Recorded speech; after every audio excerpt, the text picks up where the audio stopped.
Hello, my beautifuls. Welcome to 1111, everybody's favorite true crime voice on the YouTube streets. Kathy0205. Does anybody remember what color shirt or jacket that Sebastian had on? Sebastian allegedly had on a black shirt with black pants, and the pants allegedly had white lines that went up the outside of the leg all the way the length of the pants, allegedly, and allegedly was wearing no shoes, had no food, had no coat, no phone, nothing. He had nothing. And you have to ask yourself, why would he leave without shoes or warmth or food, let alone some of his favorite things? What would drive a child to run out of the house in the middle of the night without taking anything? Well, we're about to dig in deep. I want to welcome my all-star panel today. We have a lot of beautiful faces that continue to support our fight in this plight to find Sebastian, right? I want to say thank you to everybody that just became a starlight, but I want to also say thank you to those that gifted. So thank you, Honeybee64, for matching me on gifting a few of the True Crime memberships. We have some beautiful stars now to add to our starlight panel. Sandra, Grace, Shelley, Tanya, Jeff, Virgo22, Beverly, Silly Rabbit, Sheely, Amy, and Rama Davis. Ducksworth, thank you guys. Now remember, this is a live, and if you are watching this on a replay, I want to say thank you for helping that algorithm, because you guys are the bulk of what pushes it over, and that's why the algorithm's like, share this, share this. So I want to thank you all, whether you're live or replay. You guys matter to me.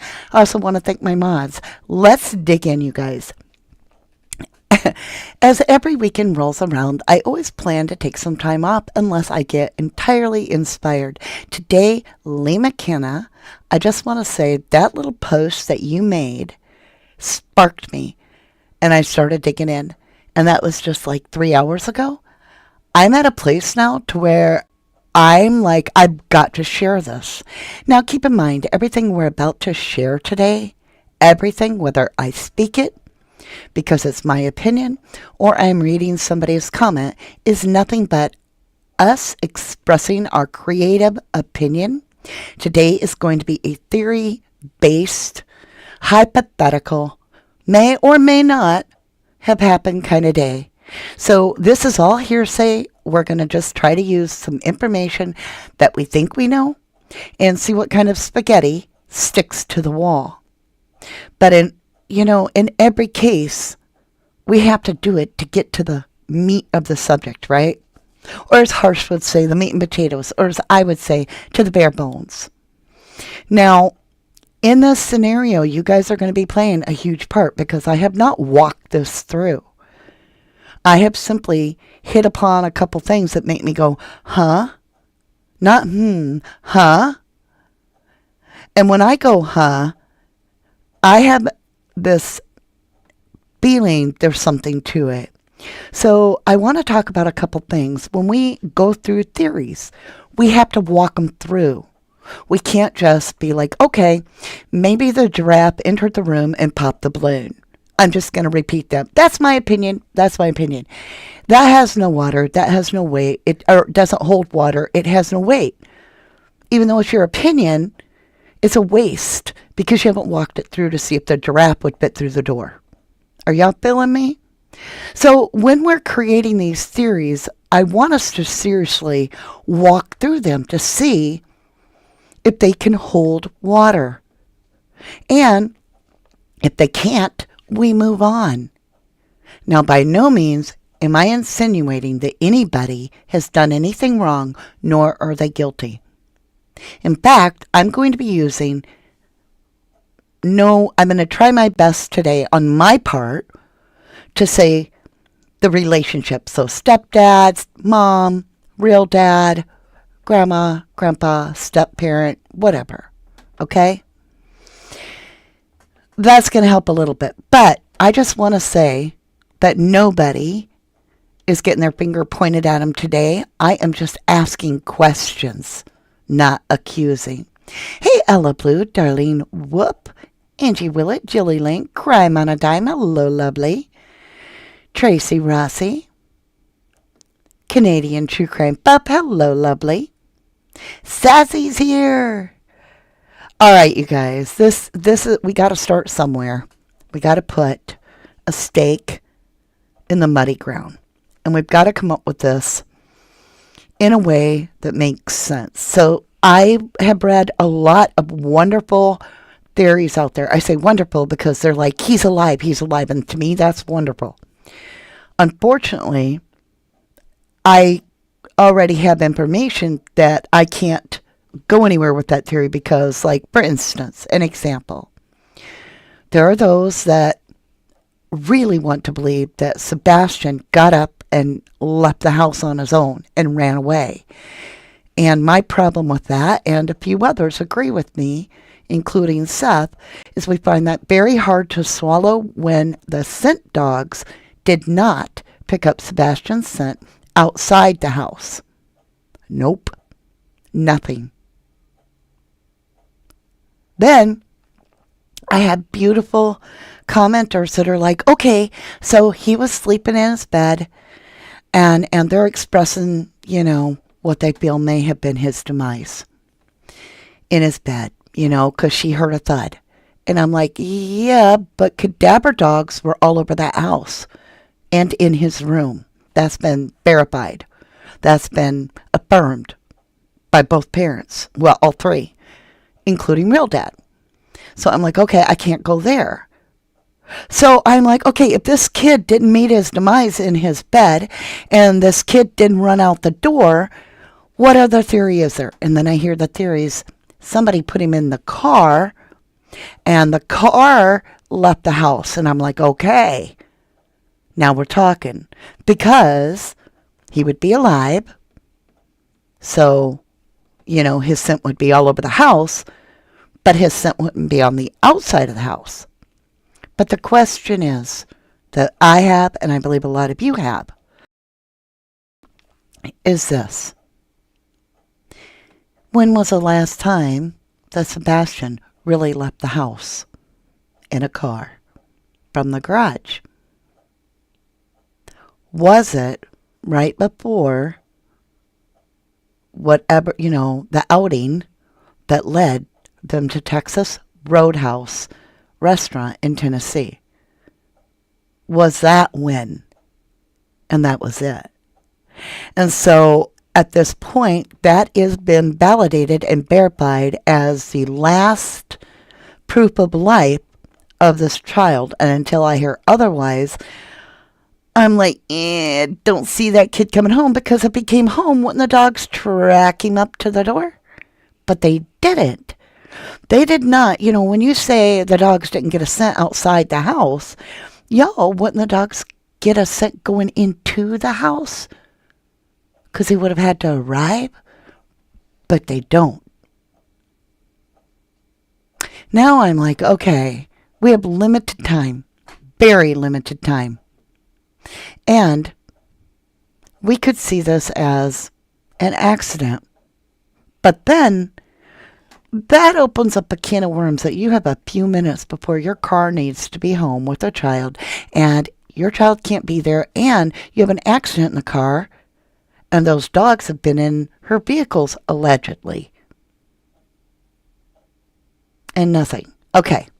Now, I'm not 100% sure on that one, if the dogs have been through the vehicles, but I'm just saying allegedly. So in this theory. But as you know, I've said, could there have been a handoff? Sebastian, can you go get in that person's vehicle? But then I was like, what would be the motive? Why would you want your son to leave with somebody? And then I'm like, wait a minute. There's a new bed in the garage. That, according to stepdad, is for his daughter, who can't be in the home with Sebastian. Their rules, not ours. And then I'm like, oh.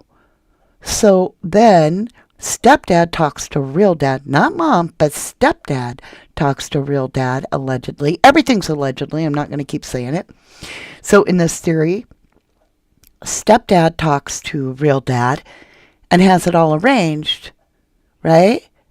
The Sebastian's going to go live with real dad. Real dad starts setting up doctor's appointments, getting the kid enrolled in school, and getting his life ready. He's so excited to receive the child. Okay, are you following me? So there's a transition appearing to happen, as if there's already a plan in action. So then why would Sebastian go missing now if it was foul play? What would the timing be? Well, we have a step-parent that has multiple ex-wives. And one ex-wife came on and shared her life story from her perspective.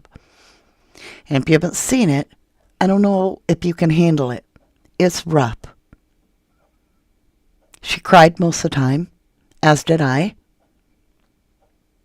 It angered me to look at this person that's proudly sitting up there talking about how to make your children clean their rooms. Here's a corporal punishment version that'll guarantee you that room will be clean. Yes, sir.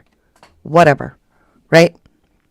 And I'm thinking about Nina, and I'm thinking about, oh yeah, he's got a court case. He's got a court case coming up. So I went with the theory that I had read, that somebody put out there, and they're like, maybe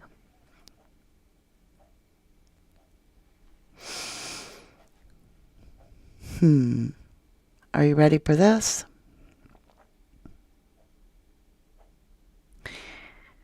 Maybe Sebastian would have been a witness for Nina's side. Oh, sorry. For the ex-wife side against the stepdad.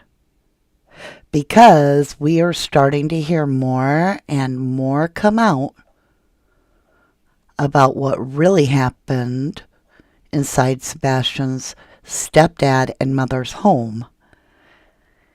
And would that not be a very big royal flush to lay down and secure that you have custody of your daughter as a mother?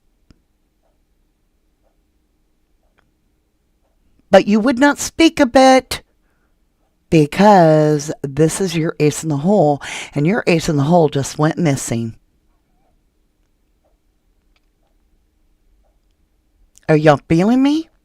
The timing and motive right in front of us. Now, let's get back over here. Let's talk about step grandparents who have thrown themselves into the mix. Let's talk about them at the home while the mother and stepfather were out in an RV somewhere giving an interview with, I believe, Nancy Grace, right? JLR trying to get information, boots on the ground, looking for Sebastian, driving around, trying to figure out where this kid could have ran to, if that's the case, and all this. All of a sudden, allegedly, the grandparents, step-grandparents, are tracking him, following him. And he's not the only one. There's other people that have channels. I'm not going to name them, but they have seen this vehicle as well. Follow them. And then, now, today, we have a rally to bring awareness about Sebastian Rogers. Some people showed up with their, they wanted to, really express their creativeness. And they had Repent, Chris on there, on their sign. And then allegedly there was a guy that brandished a gun.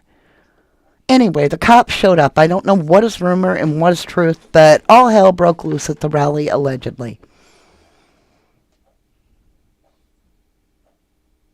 So let's look at this.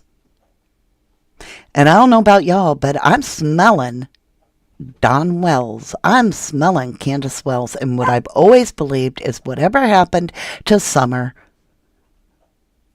I believe Summer left with Grandma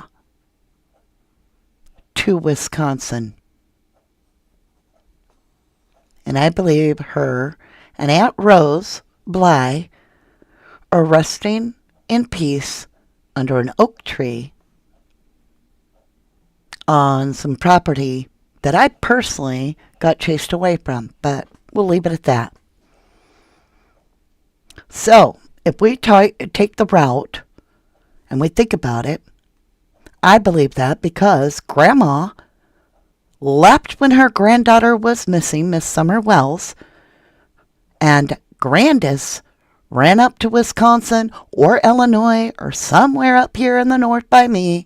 Well, I found out where her brother, who was a RSO, severe, lived. And I snuck out there on live, too. And they chased me for quite a while. But anyway, just because I didn't shut my car door quite enough and they heard me. I mean, they're listening. It's quiet. But, I was thinking about this transfer that probably would have to happen after this Texas Roadhouse. And I'm like, that would be the quickest answer because then Katie, see, I'm not so good at this. Then the mother could hightail it home. And because there's no electronical proof, there's no digital proof, it all leaves her in the clear of not knowing what the hell happened to her son. She handed him off like she was told as part of the plan.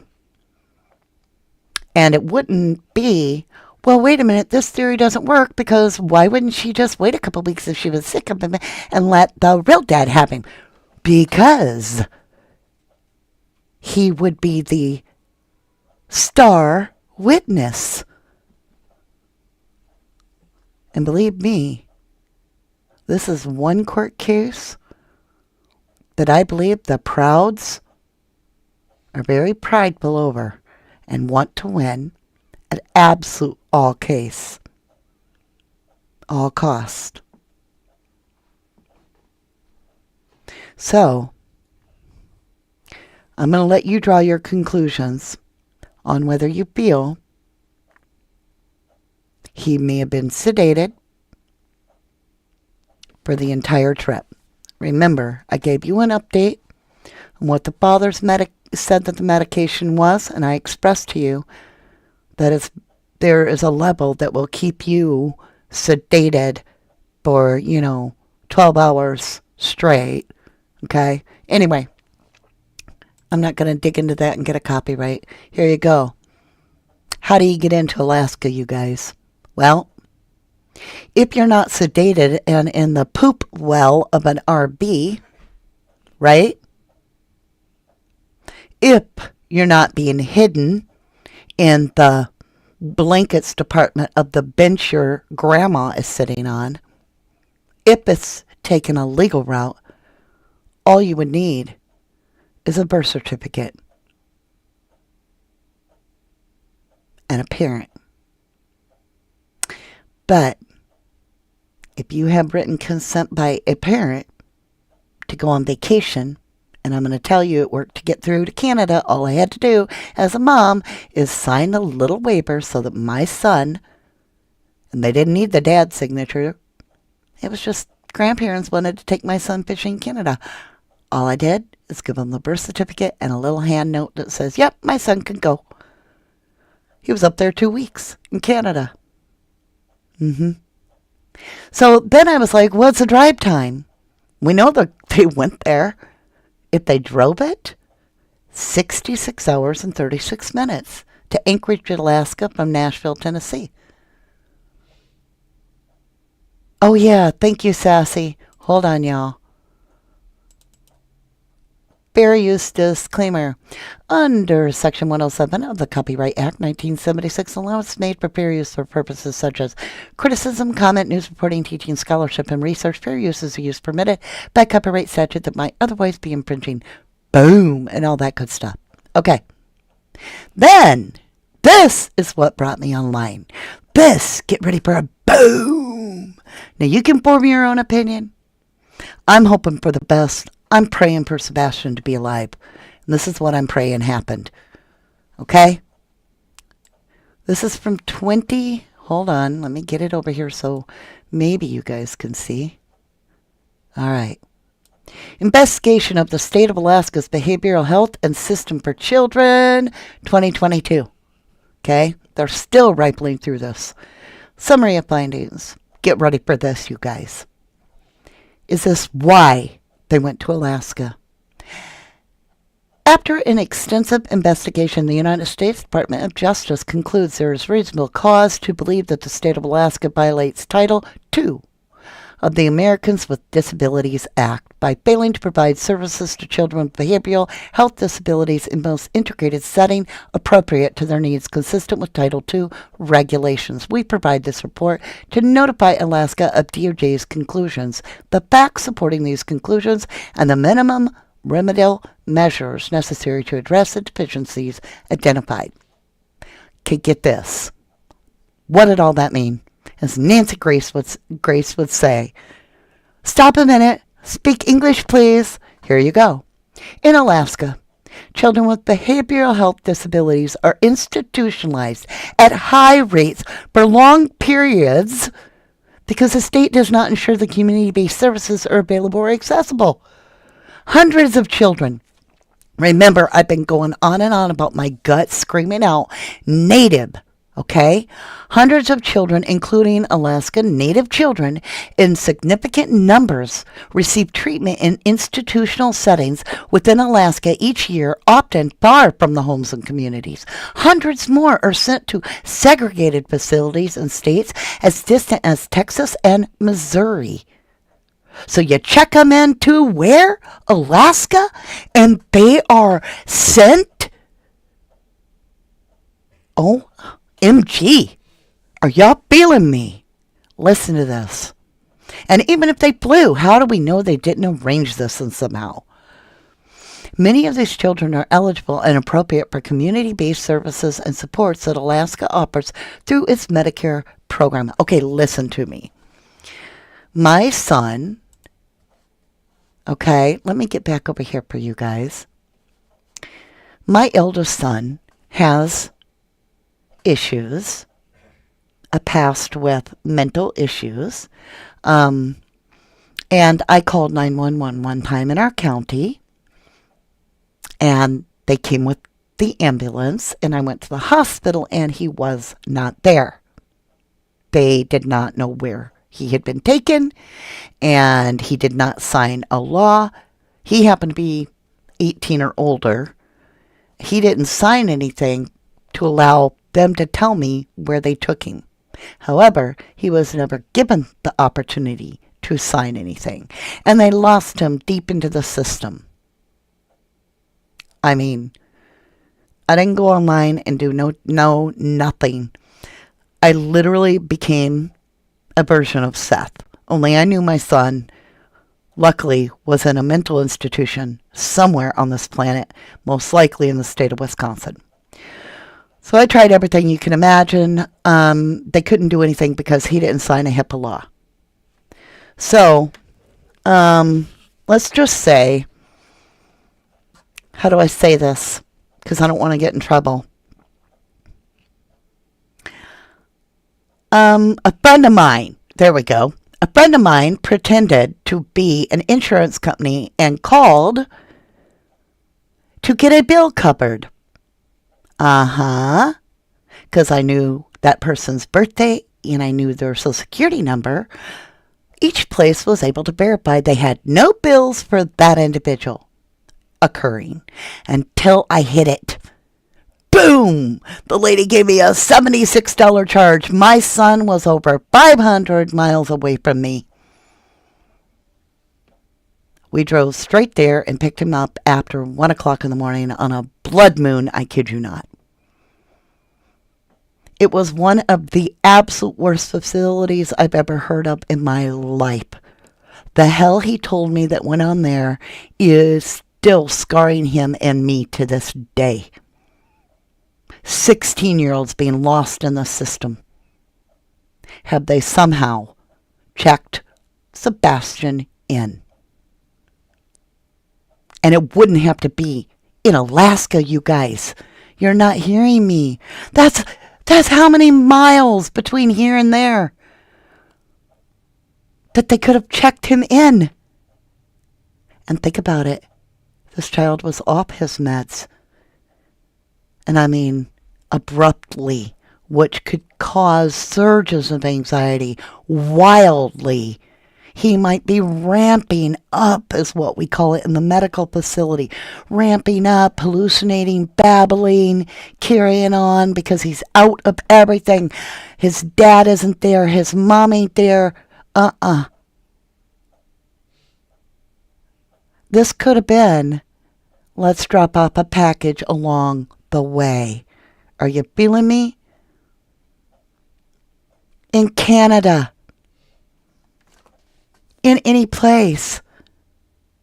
Yay, they went on a cruise. I don't care. I'm not talking about when they got there. I'm talking about on the way there. Did he get deposited in a facility?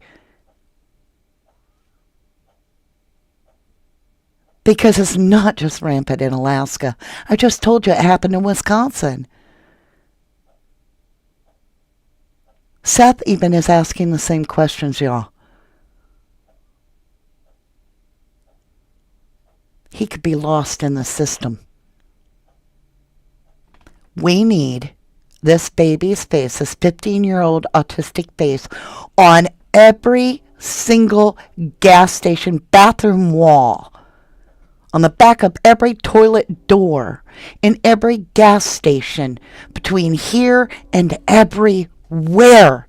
I get it now why Seth keeps saying my son could be anywhere.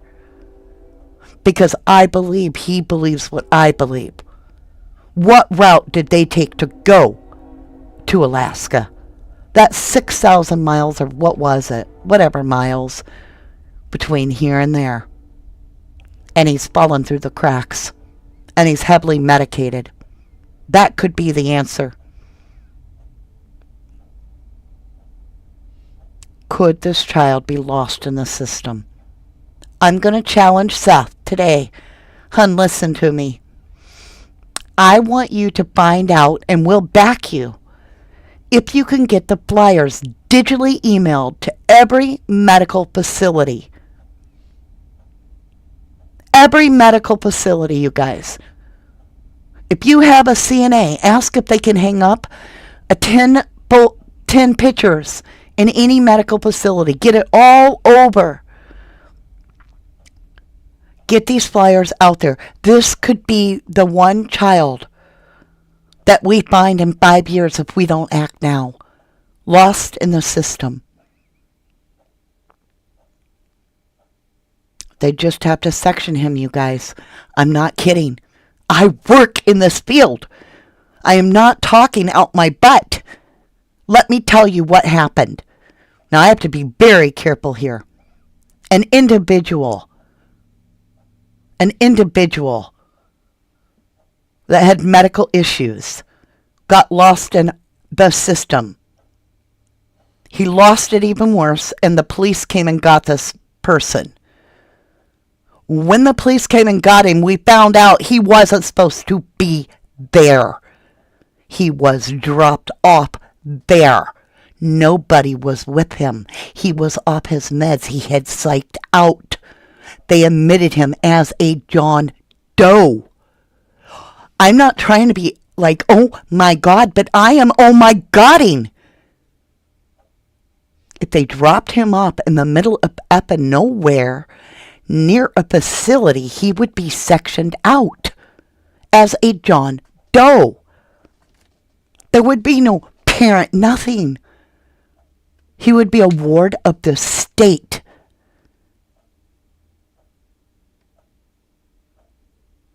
I'm freaking out.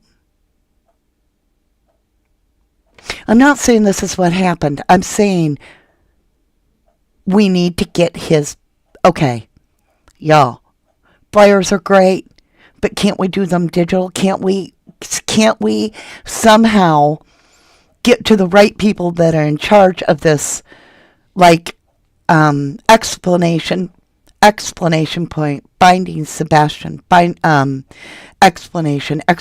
Can't we talk to them and see if we can get digital flyers emailed to the administrators of hospitals, maybe, or whoever handles their PR, and that way, if they're just check if you're hearing me and you work there, look at this child's face. And remember, he's older because oh my God, the missing poster has a youthful picture on it. Would the person recognize him? Is that the purpose? Please, TBI, get the current picture that shows him older.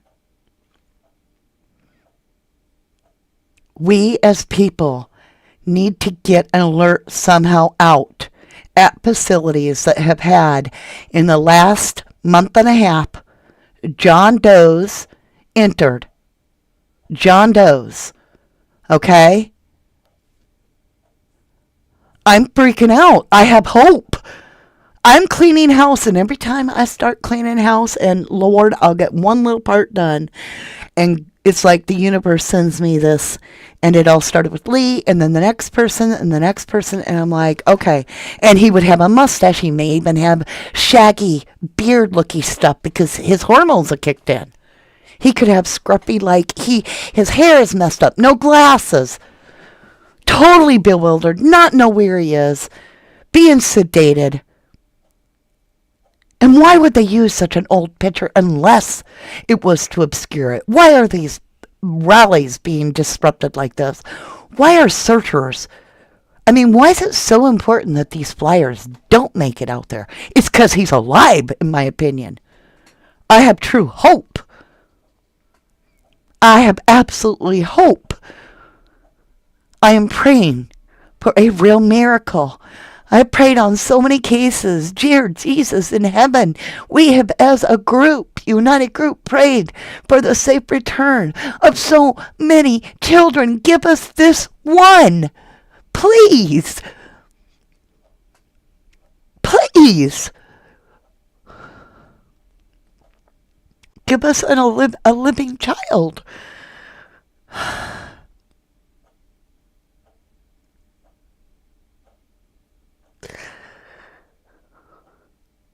God, I ask you to step into the life of the person that has Sebastian right now and force them forward. They may not even know it. They may be a caregiver thinking that this is just some, homeless person that may be older or younger. They don't know. Sebastian could just be like a lost puppy at the pound. And everybody's going to be like, oh my God, don't say something like that. I'm telling you. That's what it feels like when you're caring for a John Doe. You don't know.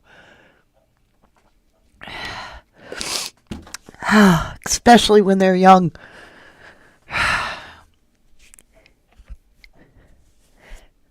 I'm sorry, you guys. Hold on.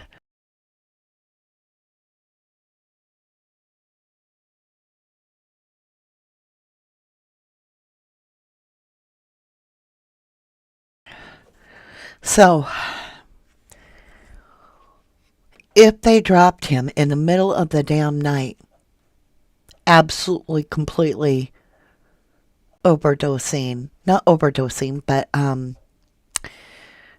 impaired, inebriatedly impaired by the medication at the front area or back area or the yard or whatever of any facility like that, even when they get him off those meds, because of his actual mental deficiencies, he's going to fit the role of a patient that somebody couldn't handle. And so they're going to be like, oh, well, thank God whoever had him didn't do anything wrong, but actually at least Let us take care of him. And then he becomes a ward of whatever state he is in.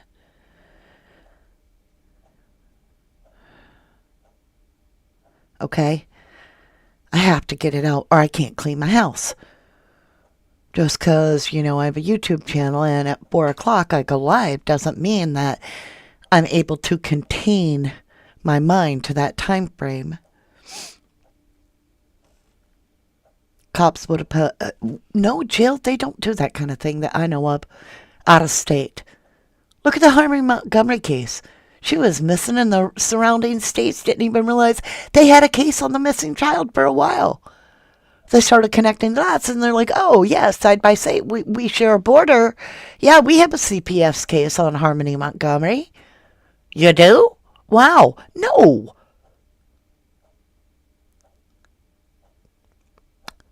Demon dog, you can bite us all you want. They have no idea how old a John Doe is. No idea.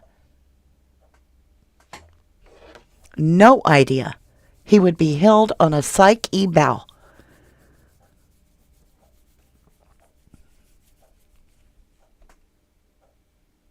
He would be held on a psych eval. And if he's had those medicines ripped away from him, he's going to be spiking you guys. He's going to go highs, lows. And if anybody has been allowing him to have an extremely high dose and then they snatched it away, oh, you could take a normal person and they would go over the edge.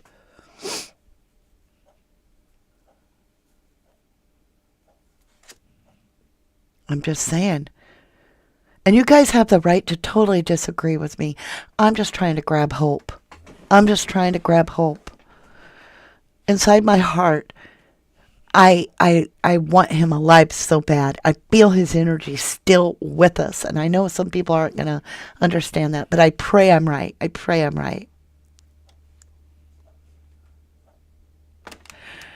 Granny smacks. The only problem with that is why wouldn't they just say that instead of he disappeared? Lovely. Do you want me to go back to the motive? If Sebastian is a witness for the stepdad's ex-wife, for her, who's going to tell it all about the house of the stepdad and what goes on there, and then the mother gets to keep her daughter away from the stepfather, there's motive to make the star witness disappear. If any of that is true. So I think we need to, all over, let's try to get our caregivers that were on the front line during the 2020, right? They have a heart, a big heart. Let's get them involved. Who knows, you guys? He could be sitting, watching TV, comatose on medication, with somebody wondering, who the hell are the parents to this little boy? We need to help. We need to get these flyers out there. And he is getting more attention. He is getting more and more attention. But if this child, if the dogs that were, and this is how we're going to end today, this is where we're going to leave this. If the cadaver dogs went through the house, which we've been validated on that, they told us yes, that the cadaver dogs also went into Sebastian's room. They did not hit. And if the cadaver dogs and the scent dogs did not hit outside the house, then how did Sebastian walk from the car to the house to go to bed? Now, the last proof of life is at that restaurant. Think about it. Mama's only got a few minutes from 6:30 when allegedly real dad sees proof of life with Sebastian entering the car or walking towards the car of the mother. Okay? We only have a few minutes till she's allegedly pulling in the driveway. A few minutes, and she's still got to make the drive on time. The only thing I can think of is a handoff. Right? Let's tag Nancy Grace in this theory. Get her on it. She is one smart lady. Right? No show at court. Think about it. Who benefits the most? That Sebastian is a no-show to testify. Allegedly, in my opinion, says Lee McKenna.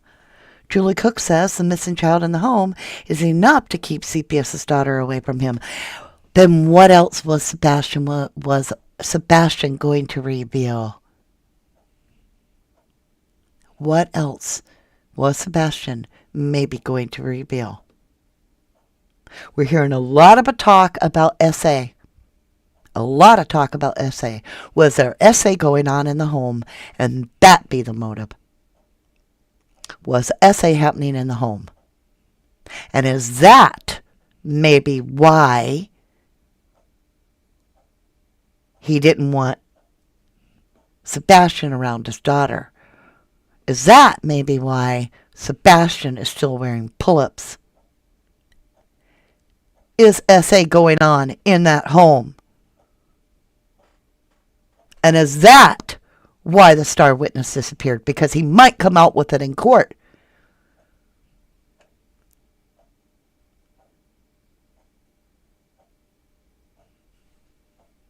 Let's leave it there. Michelle says last proof of life was 6:30 p.m. Sebastian was reported missing 6:30 a.m. the next morning. What were the Proudfoots doing during those 12 hours? Thank you, Michelle.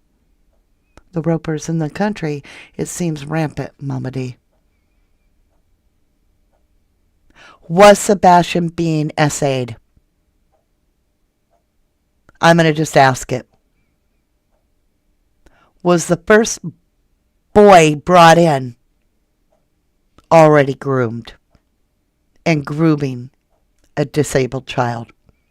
Because we all know predators look for that mother that has that one kid and all the weaknesses that go with it.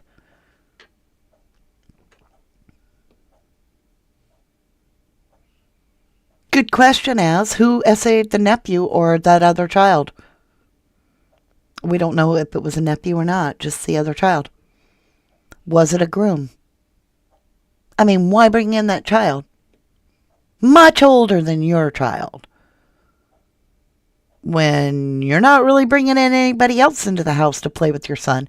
Just this one kid that's not his age appropriate by a lot.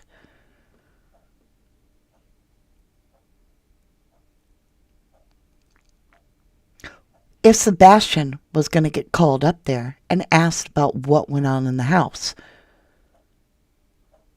was there a fear of what else Sebastian would tell?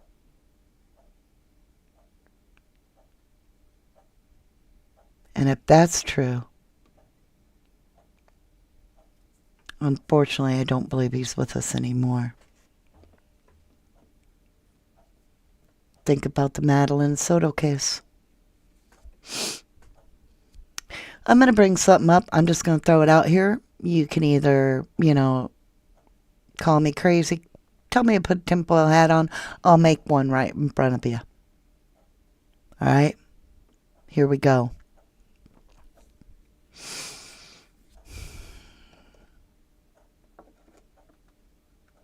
No, I'm not gonna. I want to be careful how I say this. God, I want to say it, but I don't. Okay, here it goes. I've got a way to say it. No names. This is not any specific person. Here's a way to say it. Narcissist,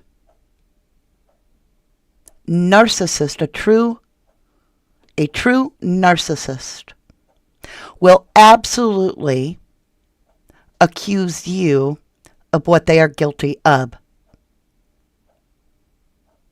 A true narcissist will accuse others of what they themselves have done.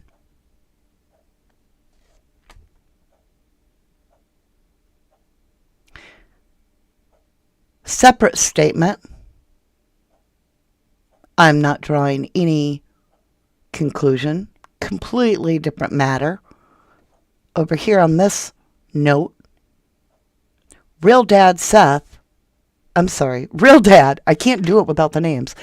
Real dad has stated stepdad told his mother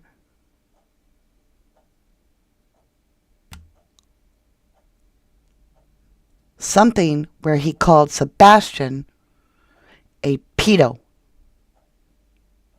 So stepdad accused Sebastian of being a pedo. Why is Sebastian missing?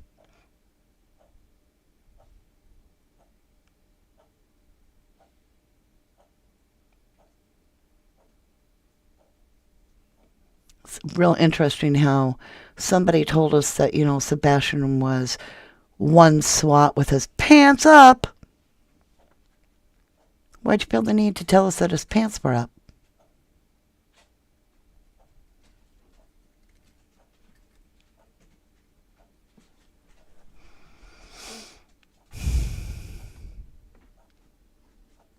Soto and Stearns, lovey-dovey-wubby.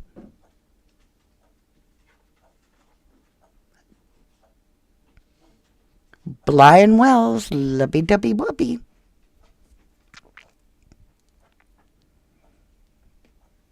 What was really happening to Sebastian? Now I really gotta know. It's keeping me from doing my life right now. I had to just give up and surrender to the fact that my head can't get around this. The fact that this man believes in corporal punishment. I'm thinking of Elijah Bew. I'm thinking of Don Wells, where they don't know where their kid is, but they don't make any effing sense. Nothing makes sense. The dogs aren't picking up nothing. I'm thinking of all kinds of stuff. And then I'm thinking, with all that, the mother still would have to make it in less than approximately a half hour home. All she's got time for is a handoff. And nothing could have happened to Sebastian in the car that would have left blood or anything like that. Because the dogs were looking all over that yard. And if they smelt it, they would have went to the car. So to me, I'm at the handoff point. And there's a long ways between here and Alaska, with a lot of country in Canada.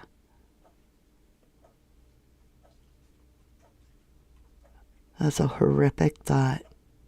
I mean, I'm just going to tell you now. If they took that route to Alaska so that they could go through Canada and put him somewhere,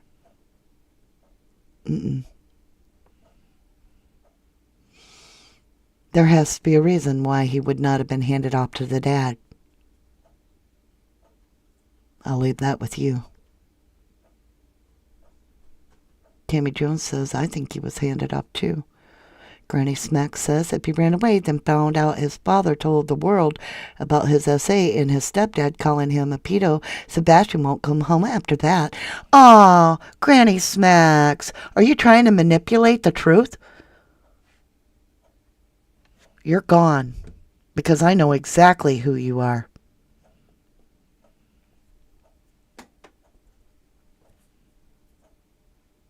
I can recognize the energies. Don't mess with me. I know who you are.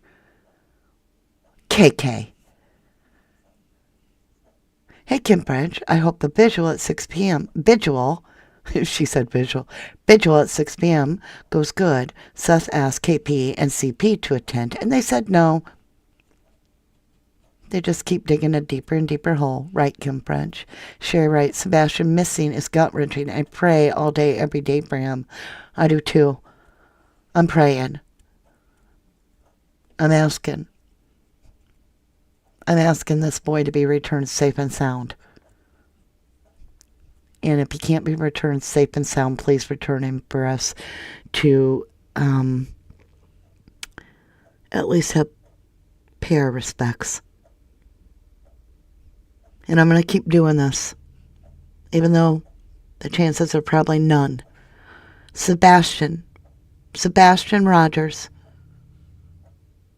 you hear me? This is Auntie Danny again. If you hear me, you call 911 and you say, I'm Sebastian Rogers. 911, I'm Sebastian Rogers. You hear me? Your daddy's crying looking for you, baby. We're all searching. Whatever's happened to you, we'll get you back home. You just got to get word to us. 911. Sebastian Rogers. I'm Sebastian Rogers. You say it. They'll find you. No matter what, we'll get you. No matter where you are, you dial that.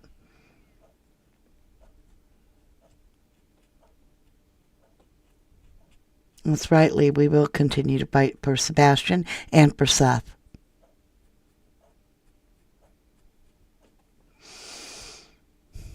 Sherry Wright says, Sebastian, we love you.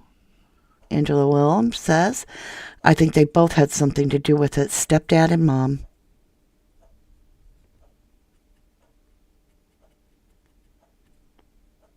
Good point, Kim French. The third phone call between KP and CP is their alibi that CP that amount of time to get to the house.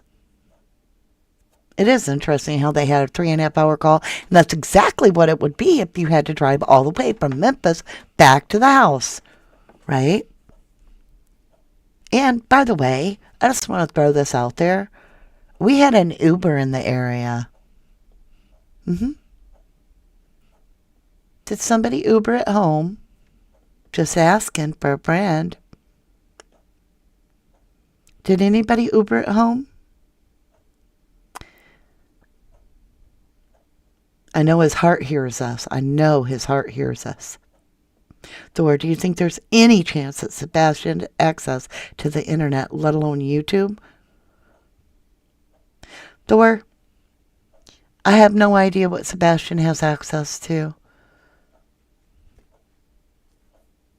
But if nobody else but his daddy's going to plead for him, I'm going to do it.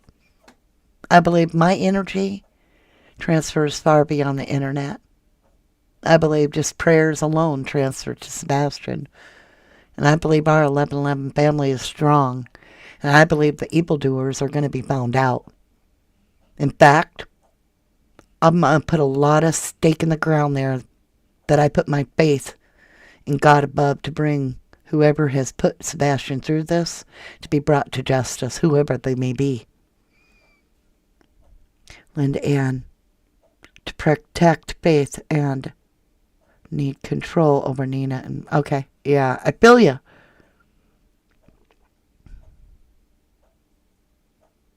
Oh, that's right. Augustina brings this up. That Uber did not have a license plate, you guys. I think those lights were from the car. Also, neither car had a license plate, she says. The Uber did not have a license plate, allegedly.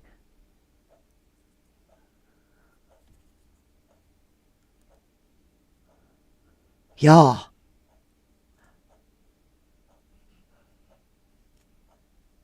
Huh. There's a lot to think on. But keep his name out there. Keep his face out there. If you work in the medical facility anywhere and you have other people that you love that work or that you know, and you can get it out through all the medical facilities, a picture of Sebastian, and let everybody know, whoever checked in any John Does, please check your facilities. Please check. Remember, he's going to be quite a bit older looking than his TBI picture. This child is now 15. He grows a mustache now. He may have facial hair. His hair may appear longer. It's been a month. It may appear bushy, wild. He may be rocking a lot. He may be catatonic. He may be on the wrong meds. He may be not even know who he is. This could be somebody that is absolutely lost in the system. I plead for you, if you were like me, and before when I was working, I had to go from facility to facility. Keep your eyes open. If you see somebody that resembles him, please ask, how long has this patient been with us? When did he get checked in? Do you know his age? Do you know who he is? Who checked him in? We need update photo from Seth is needed. Thank you, Lee McKenna. Seth Hunt, if you're listening, can you work with TBI to get them to officially put out an updated flyer that shows what Sebastian would look like with a mustache? Because it would have grown in if he's not being shaved, and then without any facial hair in case the facility is shaving him, because sometimes they do that.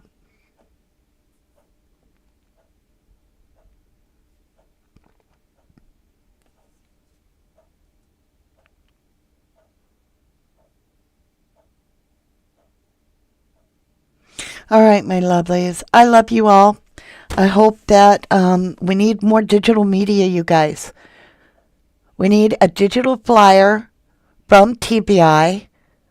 So if any of you aren't busy today, if you can email me a official something from TBI that we could pass along, that we could start posting the link to in every single chat, that we could share with other people through social media. So we could put it on, our Facebooks and all that. And let's really do a tsunami wave, a media tsunami wave of Sebastian's face as soon as possible. Okay? I don't know. I feel like with this eclipse, it can be shocking. And it could be the miracle we're looking for. I love you guys. I love you. And I always will. Thank you for working with me on finding these kids, on bringing justice, getting their faces out there. I stand with Seth Rogers. I stand with Seth Rogers. I stand with Seth Rogers. Finding Sebastian, exclamation point, explanation point. Finding Sebastian Rogers, explanation point, explanation point. Check it out on Facebook. Get flyers. Let's get busy. Let's get busy. I love you guys. I will see you tomorrow. We have a member special. We're going to be going on and talking about the Idaho 4 case. Unless I see you before then. Because if anything goes down at this rally, I'm coming back on. I don't care. We're going to keep Sebastian's face. Like, I want the media, I want the national media to feel like they're missing out. You notice they copy us all the time anyway. So the more we can get creators being like, what the hell's going on in the Sebastian case? And they do, their take on it, the more the national media is going to be, oh, look, the YouTube world's going crazy about Sebastian. We need to get on it more too. All right? Get behind Seth. Let's get this rolling. I love you guys. Sebastian strong. That's right. Eye of the Tiger. Sebastian strong. Thank you, Kim French. I love you all.